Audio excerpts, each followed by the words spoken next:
little more scooch, a little more crunch. Come on, guys. That's a great group hug, y'all. There's Mecca. There's the chair. Huh? Now, guys, we're standing at the corner of St. Louis and Royal Street. It gives us an opportunity to look around and see some of the beautiful architecture here in the French Quarter area. But even though this architecture is in the French Quarter, it's not French. It's Spanish and Spanish Caribbean. We always started off as being French. Some of the 1760s, France was having this teeny tiny little argument with the next neighbor, Britain. We called it the French Indian War. They called it the 7 Years' War over in Europe. Really badly named war, guys. Was it the French and the Indians fighting? It was the French and the Indians fighting the British and the mothers of the Indians. And the 7 Years' War took 11 years to fight. Historians are not always accurate or mathematicians. Now, France realized they lost the war because they lost Canada. All of Canada to the British. You end up losing that much land, you're losing the war. Well, King Louis went to his cousin King Charles of Spain and he asked for a favor. Before I go any further, all my quotations are historically accurate, I promise. Now, Louis goes to his cousin Chuck, and he's like, look, Chuck, you're my cousin, we're family, help a brother out here. I'm losing this thing to the Brits. Buy Louisiana for me, man. Sell it to you dirt cheap. Sounds like a great deal for the Spanish, right? But we don't have anything here they want. We don't have gold, we don't have silver, we don't have large urban Native American populations for forced labor. But we do have control of the Gulf of Mexico in this area because of New Orleans and control of the river. Spain bought us. Nobody asked us, do we want to become Spanish? No consultation in that deal. So when they finally got around to it 3 years later, sitting as governor, they sent this pompous, arrogant little man named the Don Ulloa. He showed up here with 1 ship and 85 soldiers to take over a town of about 5,500 people. Marches across the square, marches into a city council meeting, and declares, I am the Don Ulloa, I am your Lord Master and Governor, under the rights of King Charles of Spain. All you peasants can bow to me now. I'm sorry, sir, what? Now, we're not technically Southerners, but the roots of Southern culture have begun, and as a Southern-born gentleman, if you walk into my house with that kind of attitude, I will kick your butt to the curb. I shall not abide by your rudeness, And that's what the council members did. They got 500 people here to foment the rebellion, forced Ulloa and his soldiers back onto their ship instead of sailing off in the Gulf of Mexico. Ulloa makes it back to Havana, Cuba, and then he disappeared.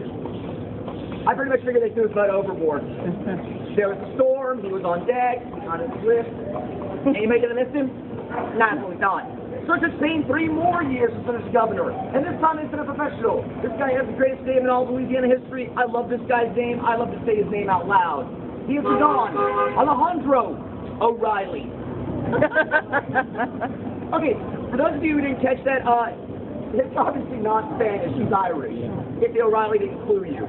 Now, his given name was probably Alec or Alexander, not Alejandro. He was a mercenary. He was fighting for the Spanish. So, to reward him for all of his great victories, the Spanish court gave him what I believe nowadays we would call a corporate lateral promotion. Really good at your job, don't want you to go work for the opposing company. Well, you're kind of making us all look like jerks around here. Congratulations, Don O'Reilly. You're the governor of Louisiana. Later. O'Reilly has a care, as long as he's getting paid, he's a happy boy. He's a mercenary. He dies or disappears, though, he don't get paid. So when he comes here and brings his own first ship to line, 5 warships, 10 supply ships, and about 2,200 veterans conquistadors. They showed up on our shores, and people here were like, oh, we're Spanish. You guys meant that, huh? Crap. Well, that began the era of Spanish rule. In 1788 and 1792, we had 2 massive fires here in the French Quarter area. Both these fires destroyed about 70% of the buildings here. After the second fire, the Spanish governor put his foot down and said, look, you people cannot be trusted with wooden houses and matches anymore. You're building out of brick. And that's where we get the modern French Quarter architecture. Now, even though we were being governed by the Spanish, most of the immigration here was French. The language was French. The legal system was French. The culture was French. And that's why the French have some profound influence here on this area. Now, we also have people coming here from Italy, Ireland, Germany, Eastern Europe, around the Mediterranean. We've always been a major port of entry into North America. We've always been a hybrid culture. Take a little bit from here, a little bit from here, a little bit from here, throw it all together to make something new and unique. So, if New York is the melting pot of America, Chicago is the meat grinder, we are the gumbo pot of America. And you can throw anything into a pot of gumbo, and as long as you don't burn the roux, it's pretty damn tasty.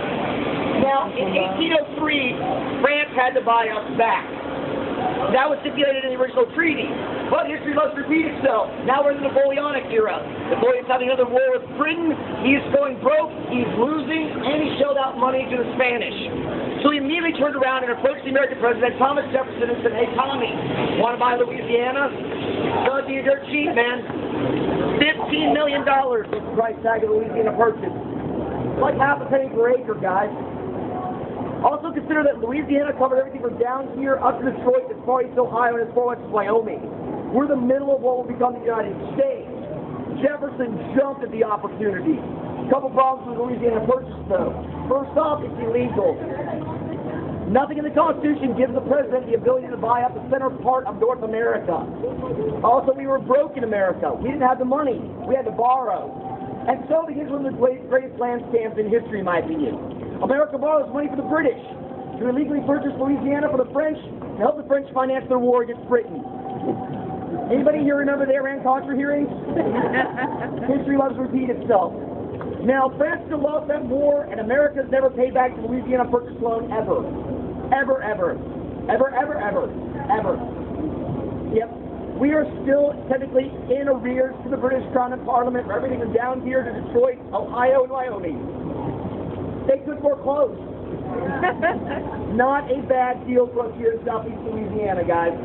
Trying to win the British to take this city over.